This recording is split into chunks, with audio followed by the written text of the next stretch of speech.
Assalamualaikum warahmatullahi wabarakatuh.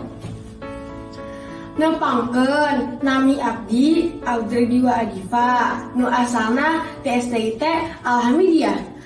Abdi bade mitonkeun dongeng fabel anu judulna Japati jeung Sirem. Aya sirem rek duduk di sisi walungan. Karena raya kahandap manehna pisoledat. Pluk lakrak karena kai. Sirem gegeroan. Tulung, ieu kuring pisoledat. Kabanaran aya Japati sindekeun dina dahar kai anu ngodor ka aliran cai.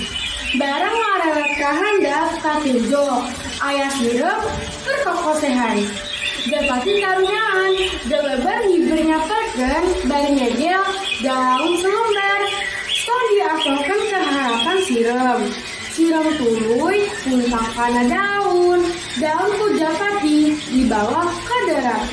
Sok digelarkan dina tanah. Nuhun Japati, kuring geus ditulungan. Jawab Japati, ih eta mah kewajiban sarerea.